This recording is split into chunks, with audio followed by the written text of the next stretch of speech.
We're going to paint this Nutcracker today. It's a great image that you can pop in a frame and pull out at the holidays and enjoy seeing the piece of artwork that you created. So get the supplies that you have at home and I'll walk you through how I painted this Nutcracker. Okay, so we've got this Nutcracker here. I'm going to start with his coat and get that background done, at least on this side. So in this paint set, I'm going to use the Woodland set, and this is Foxberry right here. And you're welcome to use a red or whatever you've got in your palette at home.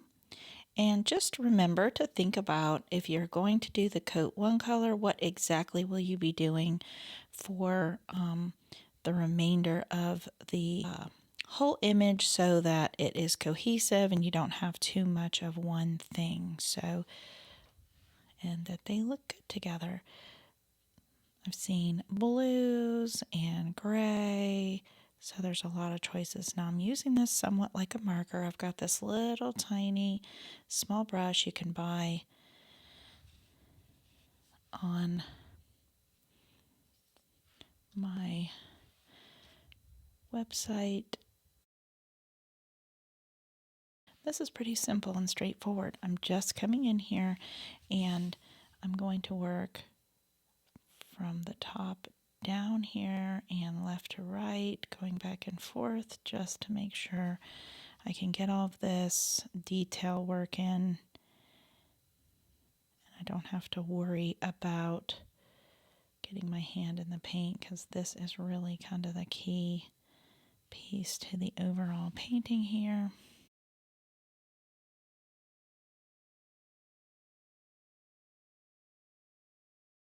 And I'm going to cover up usually I leave the white of the paper, but not too much on this one.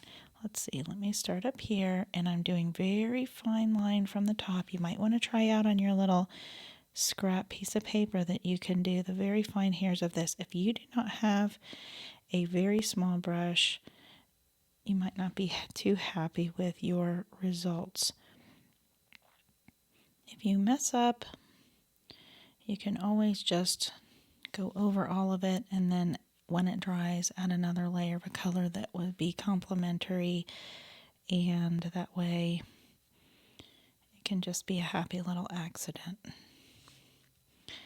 And over here, since I went across that line, I'm going to smooth that out. And I'm drawing toward myself with the brush because that is the way my hand is the most steady. And you can always turn your paper if you need to, just so that you can get that right angle or the correct angle. And I really should have done this first here, just so I don't have to balance my hand quite as much. It'll help me to make a much cleaner line here. So I've got the basics of his cloak here. We'll want that to dry for a minute. We're going to leave that white. I'm going to come in here and start working on some golds. I took sand ridge, a little daylight, a little brown, or if you've got yellow and brown in your box, you can do that. And I just don't want to get that anywhere near the red. So better off to do a second pass and just get the middle of that and not go all the way out to the edge. I'm just going to dab a little bit in there, and I'm going to go back over that with black in a moment. And if this is already pretty dry, like I said, just kind of, you don't have to worry about having those all the way to the lines just yet. And his gloves are white. And I'll come up here and just get his cords in his sleeve. See, I can just turn this upside down so I don't get my hand in that right there. And I can do a couple of little details on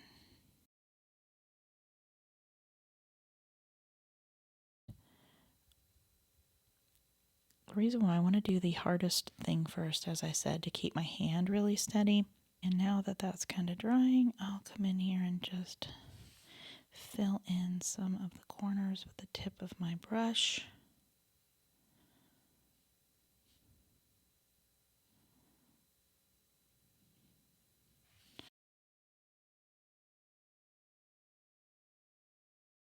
That'll give us some nice strong lines.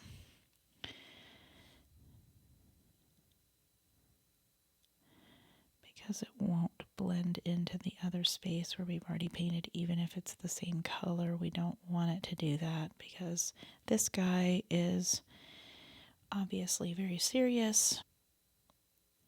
So he is not whimsical. I always say that when I do things that are kind of a little sloppier, in the sense of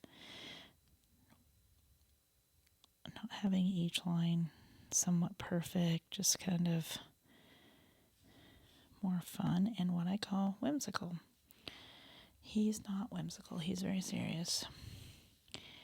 Okay, now I'm going to go around here, and the example that I showed you at the beginning is more of a raspberry color red, and this one is more of a cranberry. So you can just use whatever you've got at home. Like I said, it doesn't even have to be red. And I'm doing these each separately, kind of leaving a little tiny bit of white here and there in between these little pleats.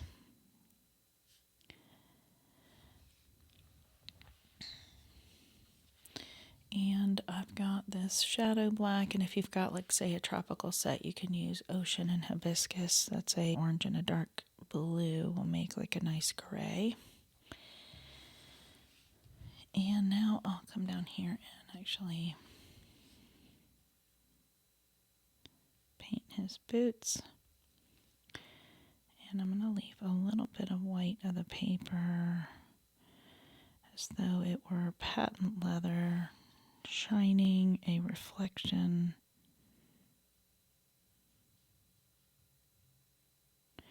It's okay if I go over a little bit of that gold. That was kind of my intention.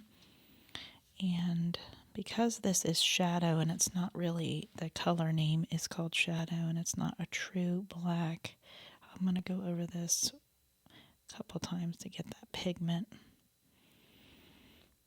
darker.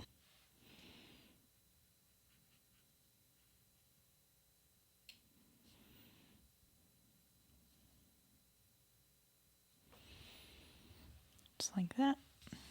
And now we've got that area there in his belt.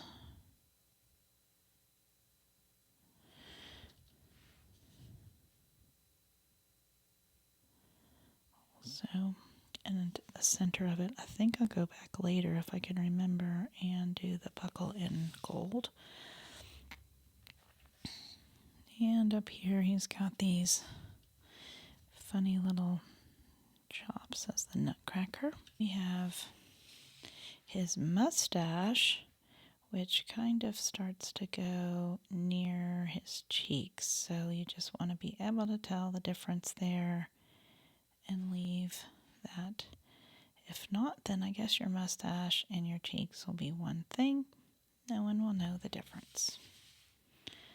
And now I'm leaving that white at the top and just adding a little line there.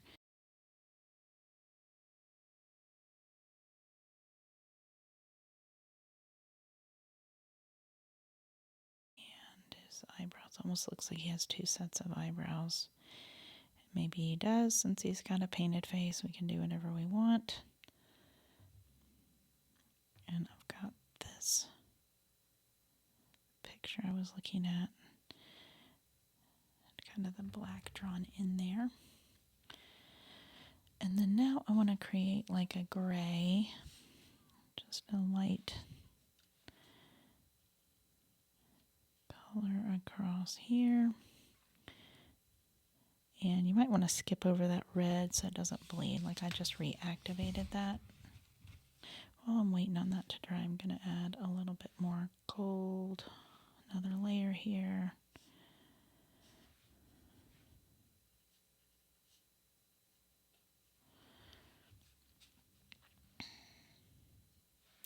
See if I can add that without spreading it everywhere. Okay, so now I do need more gold.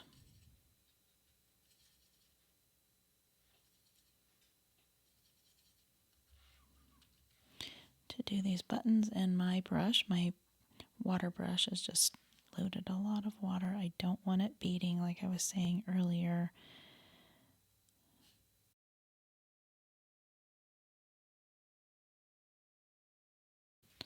Putting a little bit of gray, shadows here, maybe even right along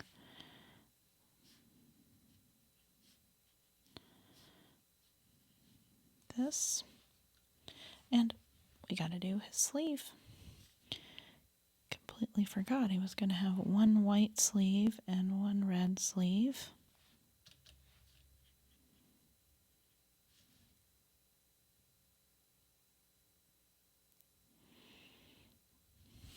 You could leave it white if you liked it that way, but I would do one or the other. And this guy that I used as a reference had some kind of funny thing for his Nutcracker design. And he had some red cheeks. Now that that black is dry, I can put that there.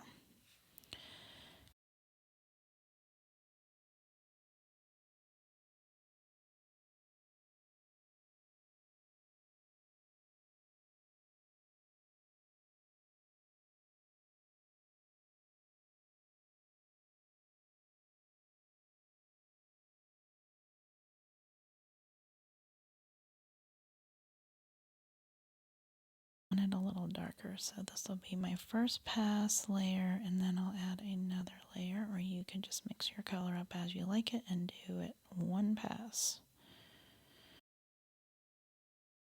We'll see how this color looks. Yeah, that's more of what I was looking for. And I have to just kind of dance my brush around this medallion.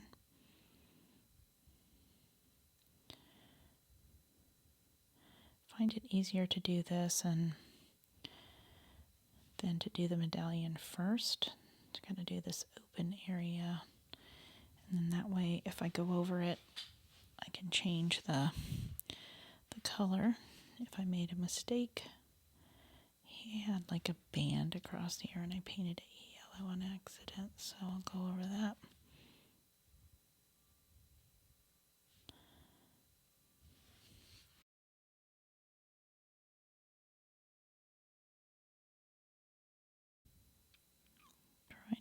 I have to get that little hair of my brush. I kind of went out of the line there, but that's right, I'll smooth it out.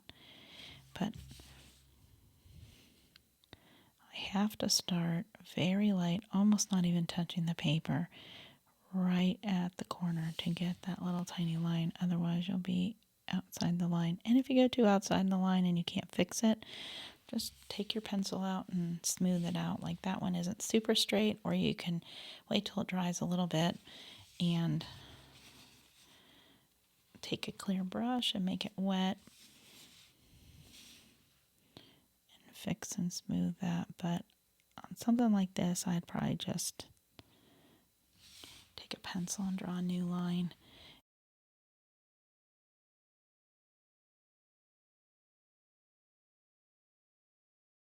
It's kind of bleeding up into the red, which I actually like how that's looking, so I'm not going to bother with it because I didn't let it dry.